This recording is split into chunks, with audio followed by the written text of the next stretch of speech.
Hello, everyone, and welcome to another episode of A Story with Gorte. Today, we'll be reading Chapter 7 of The Scarlet Rose. So, to recap Chapter 6, Misty and Kalik finally get to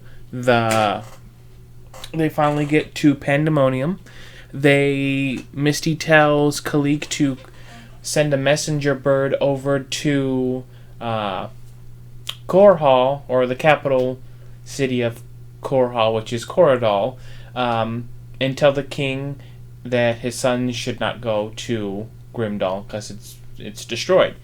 She does. The two part ways, and Misty tells Bronn about what happened, and he gives Misty another quest to go and investigate this city or town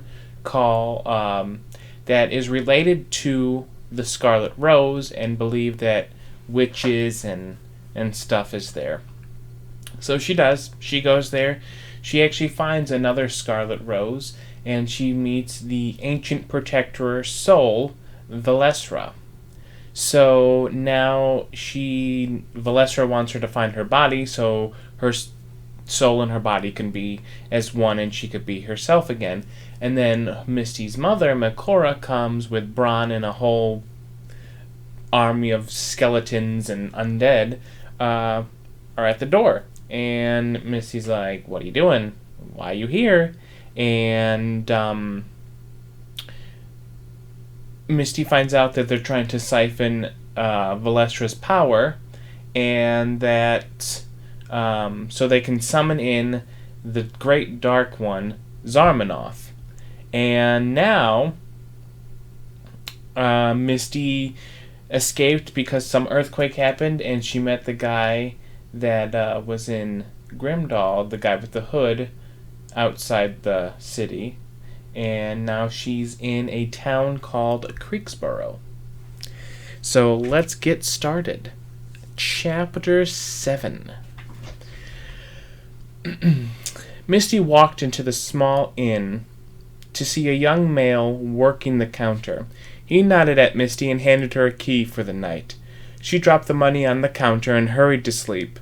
Too much filled her mind, and she couldn't bring herself to close her eyes. As the night went on, Misty tossed and turned until her eyes shut. The next morning, Misty woke to the smell of breakfast. As she washed up and gathered her things, she made her way downstairs to see eggs, bacon, and a biscuit was waiting for her, along with shredded potatoes. She looked at the innkeeper. "What is this?" she asked. "Here we make homemade breakfast for our customers. This is a token that you spent the night at the Creeksboro Inn. Please eat and enjoy." Misty nodded, and did just that. She sat at the table and dug in. The eggs were fluffy and blended with the right amount of salt and pepper. She tasted the shredded potatoes that melted in her mouth. The crunchy of the bacon was perfection, and the homemade buttery-filled biscuit was to die for. Misty picked her plate clean. She handed it to the innkeeper and bowed her head while returning the key. "Thank you, that was delicious," she said. "I'm glad you enjoyed it. Enjoy your day," he replied as he returned the key to the back. Misty walked outside to feel the warmth of the sun on her skin. She examined the town to see little people out in the morning. A woman stood outside the church, greeting people with prayer arms. Next to her stood a knight, a man in silver-plated armor and golden trim. He bore a hammer on his back and greeted the people that walked into the church.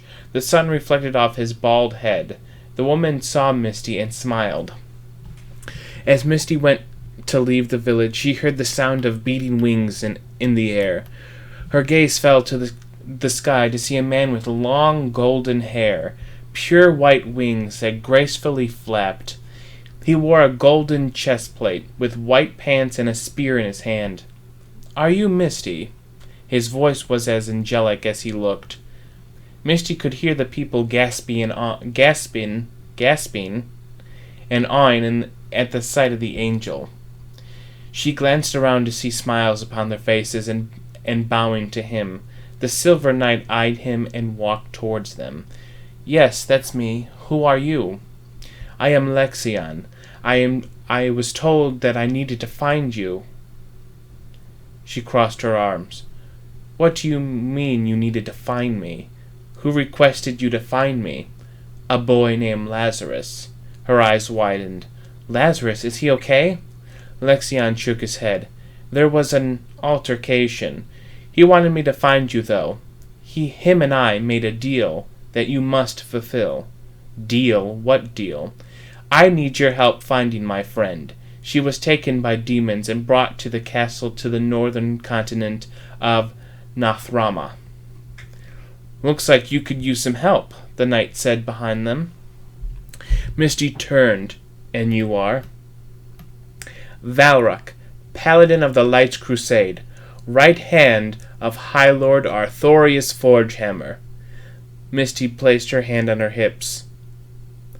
"Are you willing to help out a stranger?" Valrak nodded.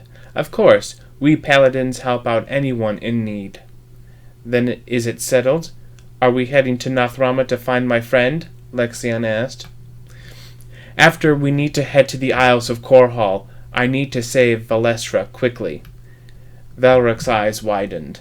"Valestra, the ancient protector?" Misty nodded. "Yes, that's correct. We best hurry." "Let me grab some supplies from my home," Valrak said. "Come on, come with me." The two followed Valrak back into a wooden house. The door to the home seemed small for Valrak and his bulky armor.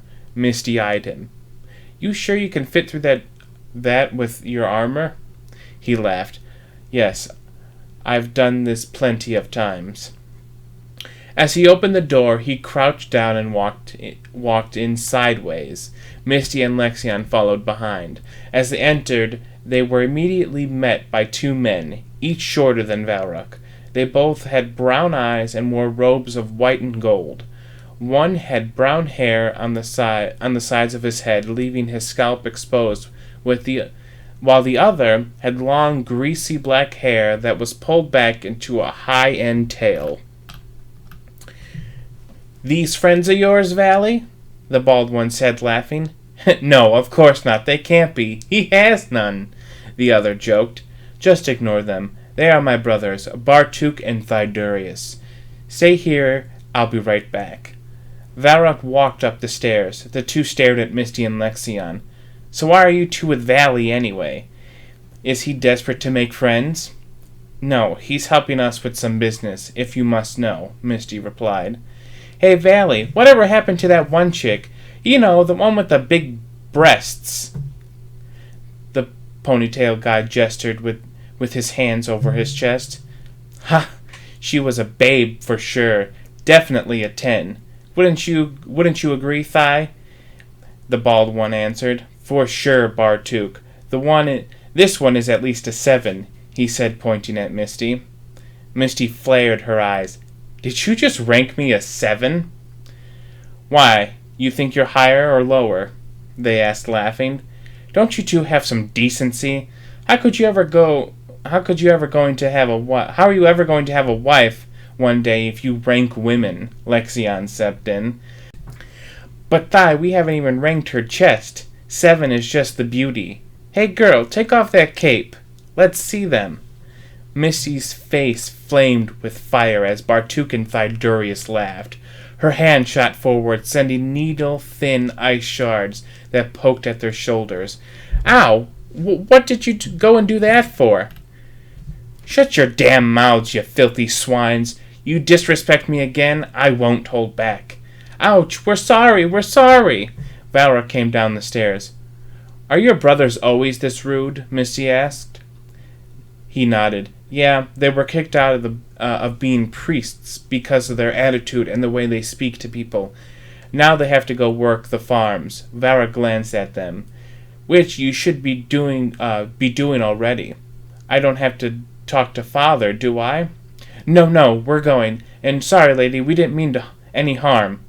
Misty ignored them as Valrak walked outside with Lexion behind him. They made their way out of Creeksboro and headed north to the continent Nathrama. I'm sorry, I don't believe I caught your names, Valrak said. Misty. Lexion. Misty, you said you were in trouble? What happened to you? My mother, Makora. She has betrayed the Council and the Scarlet Rose. She plans to summon Zarmanoth, and has imprisoned the ancient protector somewhere on the Isles of Korhal. The two stayed quiet. The journey was long, but they reached the bridge to cross into Nathrama. They stepped onto the stone bridge and heard rushing water below them. Misty glanced down to see the water crashing over jagged rocks. Crossing the bridge, they came to an open field with animals and birds flying overhead. So, Lexion, where is this castle you mentioned? He pointed up the path to the right. It should be beyond that ridge. Then let's... Misty was interrupted by Valrak's hand. She saw Lexion tighten his grip on his spear, while Valrak took out his hammer. What's going on? She whispered. They stood in silence. Valrak glanced, listening, waiting. Misty, behind you. Lexion shoved his spear towards her, only to have his weapon blocked by an axe. Misty turned to see a green-skinned orc blocking the spear. He jumped back and glared at Misty. The two more orcs, having lighter skin than the one near Misty, jumped in front of Valrak. Ah, I see an ambush, Misty said, while pulling out her daggers. What do you want? What do you orcs want? Valrak asked. We don't need to draw weapons. The orcs laughed. Prepare to die, human scum. The orcs charged, swinging their axes wildly. Valrak blocked the attack with his hammer and shoved the orc off balance. He swung his hammer that clipped the orc, puncturing him in the side. The orc fell to the ground, breathing heavily. Misty lit the daggers with fire and ran at the second orc, who was already with his axe. He swung his axe, which missed Misty by a hair. She ducked down, then thrust upward toward the orc's leather-hide chest. The daggers burned through the leather and pierced his skin. He roared in pain, shoving Misty away from him. She stumbled to the ground. Misty tried to catch her balance with her hands, only to witness an axe come at her. She didn't move in time, and the blade of the axe sunk into her shoulder. She yelped in pain. Misty kicked the orc away and lunged at him with a serrated dagger. She drove the blade into his neck. He stumbled backwards while Misty conjured a spell of ice. With a single motion, 20 ice shards impaled the orc. 2 embedded themselves in his skull. Misty clutched her shoulder and watched as Lexion took on the last orc. He stopped the axe from impaling him and quickly enchanted his spear with holy energy. He then thrust it forward, impaling the orc on a pike. The three watched as the orcs' bodies disintegrated into black dust. I don't think orcs are supposed to do that, Lexion said. They don't. Those were illusions? Valrak replied as he crossed his arms. But who would conjure up orcs? Lexion snapped his fingers. Maybe the person that took my friend away. The castle is just over the ridge. Valrak glanced at Misty. You're hurt. Let me help you. She shooed him away. No, I got this. Misty lit her hand on fire and placed it on the wound. She grunted as the wound cauterized. Misty grabbed a healing potion from her belt and drank it until her lips met the syrup. She rubbed the syrup over the wound and massaged the area for a moment. Misty, I don't mean to be rude, but what is that on your neck? Her eyes widened as she glanced at her cape in pieces. It must have fallen off when he hit me, she thought. Misty? Lexion said again. It's a long story, she whispered. Maybe a tale for another time. Valrak held out a hand for Misty. She accepted, and he lifted her up. Come on, we're almost there. They picked up their pace to a run, and stood at the top of the ridge. Below they saw a dense forest, and beyond stood the castle Lexion mentioned. Looks like as if we need to head into the forest to cross, said Lexion. Valrak agreed. Let's not dally here. Come on. The ridge's path curved down to the forest. As they entered, the sun withdrew behind the canopy of the trees. However, the forest was lit by torches and bugs that emitted light. The three walked deeper. Vines and roots were in mass piles. This doesn't look good. Be on your guard, Valrak said. Following the path deeper, they came to the center of the forest to find three people fighting monstrous, overgrown plants. Misty recognized one of them. It was Kalik, as she fired her arrows at a plant monster. Next to her was another elf, a peach in skin color. Elf with long, pointy ears, wearing a purple bedla. Her long green hair hung down her back with a single braid. The last was a human male, with short brown hair, and wore a plain white shirt and black tailored pants. He held two swords that sliced open two of the vine monsters. I know one of those elves, Misty whispered. Then we should help and see what is going on here, replied Valrak as he charged in with his hammer. He slammed his mace into the giant vine-entangled golem. The vines recoiled back into the ground. The green-haired elf smiled and bowed to Valrak. Thank you, she said, her voice soft. He nodded. Don't mention it. Kalik glanced in Misty's direction, and she waved her hands. Misty, I didn't expect to see you here, she spoke. Misty couldn't help but smile. I can say the same for you. What are you doing here? What were those things? They were corrupted plants that dwelled in too much magic, the green elf replied. I am glad you came when you did. I was becoming tired. Misty grabbed a mana potion. Here, drink this. It should gather some mana back from you, she said while throwing the potion with a flick of her wrist. The elf caught it and sent it down the hatch. Thank you. I don't mean to be rude, but who are you all? The man said. Oh, I am Misty. I know your friend Kalik here. She helped me fend off demons. The name is Valrak, Paladin of the Light Crusade, right-hand man of High Lord Arthurius Forgehammer.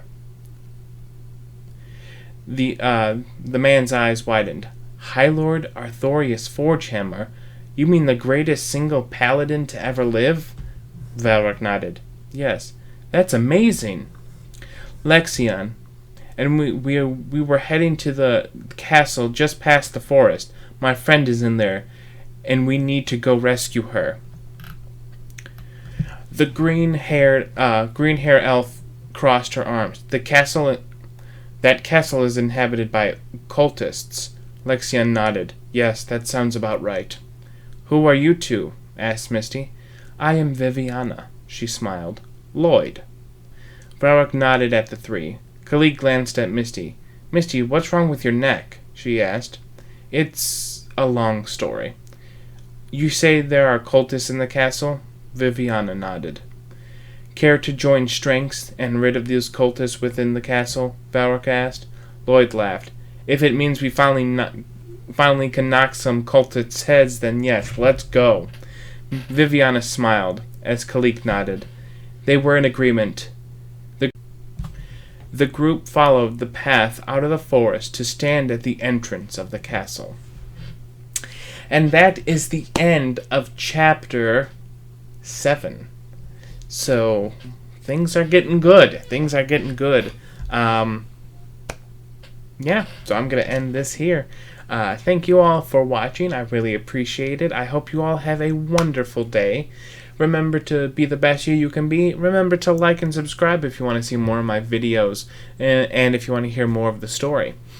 Otherwise, thank you again all for watching, and I will see you all in the next chapter. Bye!